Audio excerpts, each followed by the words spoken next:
Hey there. This is Benjamin Forney of the Heterodox Vigor channel there. Um, Honestly, timing worked out today, doing it in my home studio, also known as my kitchen. Anyway, point being, if you remember last story we got into, we actually took another look at story of Garden of Eden, Adam and Eve, all that. And of course, we did take a look at it. There's definitely more to be found there, and I do intend to come on back there. Of course, we started out with Cain and Abel, and the focus on what Gnon demands of you there. So this week, we're actually going to go in a slightly more secular direction on the story, although I'm sure frankly, I know that there is plenty of overlap in a number of religions and their sentiments. So that story is going to be one of those, good old traditional, also more or less apocryphal. Good luck on figuring out where it actually came from. Probably originated in variations in a couple of places, just because it's a really human universal, right? The story is basically an introduction to the idea of envy. And I mean, I would love to assume that everybody watching this video has already had a reasonable discussion about what envy is, why it's not healthy, where, that sort of thing.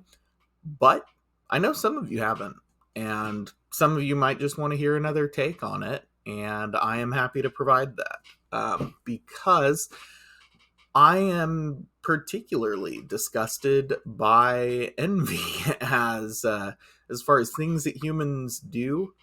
Like, definitely on my list of, like, no, guys, if we could get past this, things would be better. And we're not going to get past it because it's part of human nature. So we need to know how to deal with it. We need to know how to identify it. And hey, be good to have some persuasive points to talk some people out of this mindset. So here we go. Basically, the story is there was an old Russian farmer, and lived relatively poor, had enough land to basically farm every year to make enough to eat and pay taxes, and that's about where it went. So very very poor old farmer. And he had this neighbor, and his neighbor had a goat. And like, there's no way, they just he didn't have a way to get ahead in life and just go buy a goat and have goat milk in addition to the produce of the field and all that, right? Okay, so one day, this old guy's in the field, and I mean, again, he has no life, he has nothing else he's thinking about, and it's just eating him alive that his neighbor has this goat and he doesn't. And so he's out in the field, and he ends up running across a lamp, and he rubs the lamp to try to get it clean or whatever. Boom, genie pops out. Okay, so genie pops out. Oh, only one wish. Yeah, you get one wish, buddy. What's your one wish? Now, what do you think that the old farmer wished for? Well, hopefully, those of us who are a little bit self-interested are thinking like, oh, I don't know, maybe he wishes for some money so he can buy whatever he wanted, or maybe he'll wish that he's someone important so that he'll like have a nicer lifestyle or whatever. He could. There's all sorts of things. I mean, all sorts of things he could have wished for, right? But what do you think he wished for? Because he was just obsessed with this thing that someone else had and he didn't. And that's the interesting part for me, right? Because to me, jealousy can be like, oh, that's awesome, I want it too. Envy is a little bit different. Envy is, what, I want that one, I want you not to have that one. I want that one. I want you to not have that one, and I want it so bad that if push came to shove, if I only got, either I get one too or you don't get one, then you don't get one. Like, I'm sorry, that's defective, right?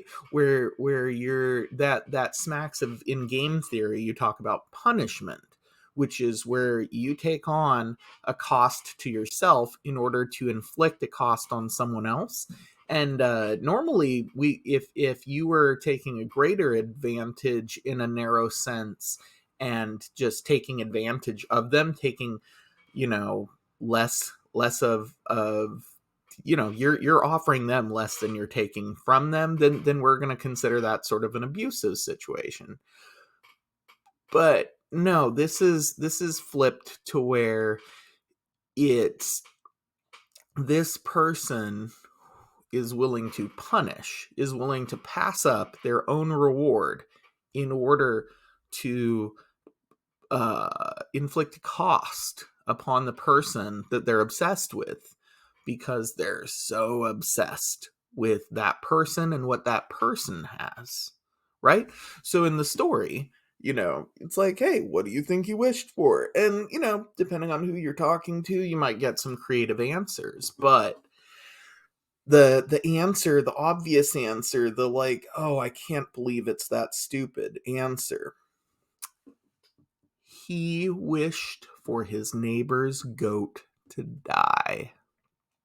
Terrible, terrible. So instead of wishing himself advantage and wealth and prosperity or happiness or contentedness or security or anything useful in a narrow sense, he squanders his big opportunity to get ahead in life on being spiteful to his neighbor.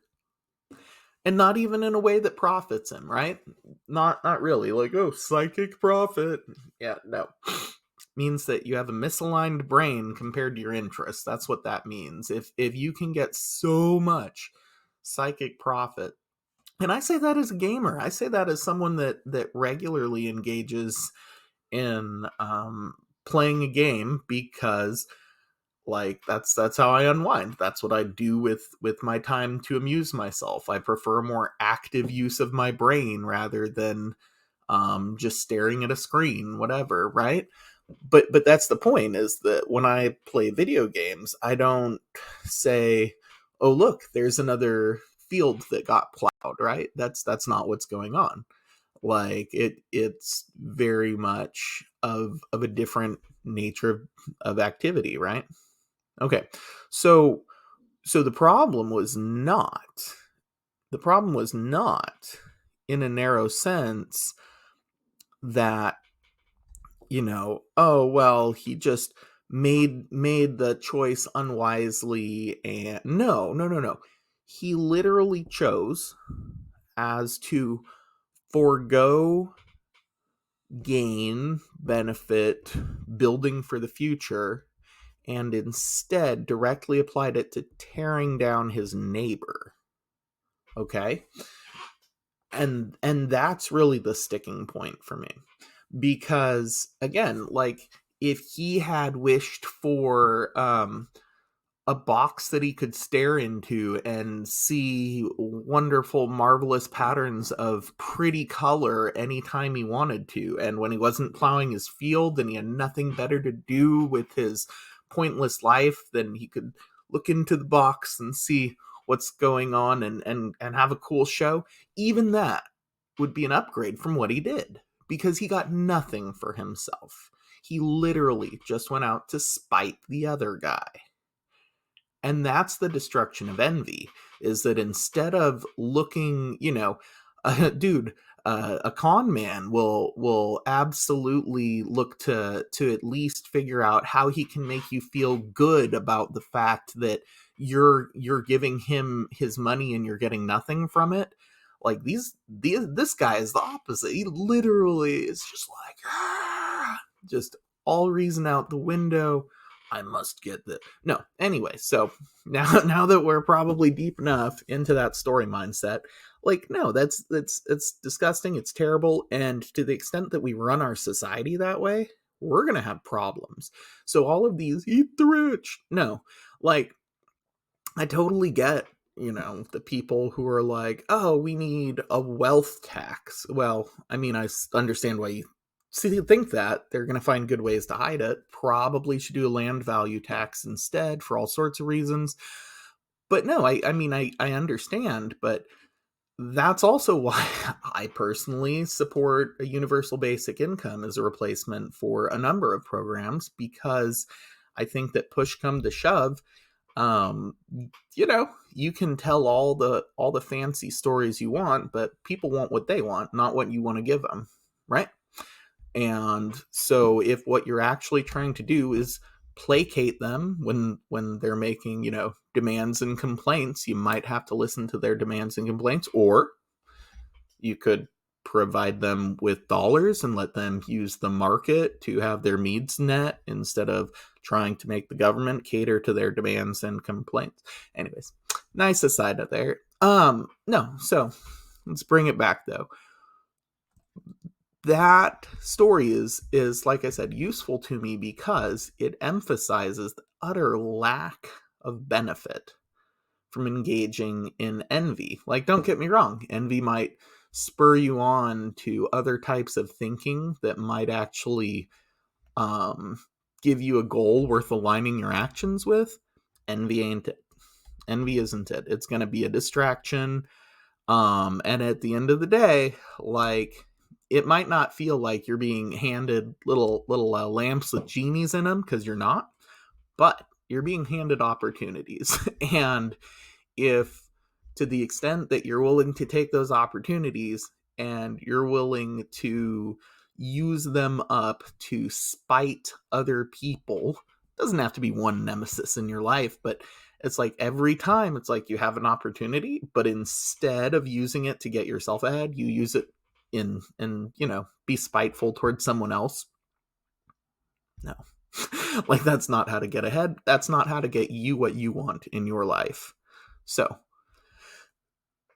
it's said that, holding on to anger with another person is like, letting anger consume you like that is like drinking poison and hoping that the other person dies. Yeah. And it's, so the question is, how do we provide effective, like, deterrent response to people that make problems for us without crossing that line over into an obsession with, well, it's all mental, right? Like, even talking about it, we're talking about, oh yeah, here's a dividing line, think about it this way, don't think about it this way, right? And it's not that you can never think about it the wrong way, it's that when you start thinking about it the wrong way, you tag it. You're like, hey, this way that I'm thinking right now, this is this direction. We're not actually going to use that. We'll see where it goes to gather information. We're not letting that sucker drive. We're not letting that set of drives and motivations drive, right? And that's how envy needs to be treated, like, you can say, hey, what is it? Hey buddy, what is it that you think that we want here? Okay, but then you can be reasonable about it and you can say, hey, but I don't need to take his. I can find my own. I can find something similar. I can find something that is going to make me similarly satisfied in similar ways. And to the extent that, this is attainable, I should look how to attain it in the way that I can attain it. Maybe, which might not even be the same way that this other person attained it. So, yeah. Anyways, I just wanted to get that out of the way and make my views on envy really clear at the get-go, before I got into some of the stories that get further into it. Obviously, so far, that has been the common theme, right? Again, it's not a coincidence that envy is essentially one of the least, one of the most disgusting human sentiments to me, is because look at the hand that it had in our story so far. Cain and Abel. Cain was envious of the status that Abel had with God due to Abel's actions, right? You go to the Adam and Eve in the garden there, and what was it? The serpent was playing off of their envy. Oh, look, it's like, hey, right now, God is the one that's actually, in control of what's going on with you and your situation. But oh, check this out. Eat of the tree of the knowledge of good and evil, and you'll take on knowledge and be like, God, look, don't you want, and that's the interesting part, right? Because it's not a jealousy thing of like, oh, God, teach me, I want to learn. That's not what's going on.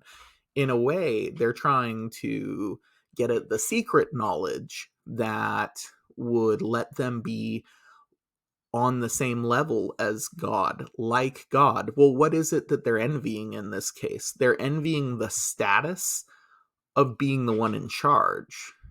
And they might not realize that, but when they are taking that step of breaking the rule that he just gave them because they think they, in their own mind, they have a good reason for doing so, right?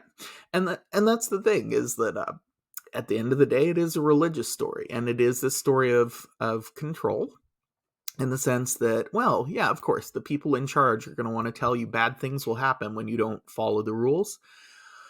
But that's where we have to remind everybody that when it comes to society and rules, those rules are, for the most part, naturally selected. For my churched up crowd, what that means is that, and again, it's not incompatible with the Bible being literally true, even though I don't believe that. But all it is, the idea is what, Gnon, God of nature, allows to happen in the world happens in patterns, where things that are allowed to happen for longer, there's a lot more of them.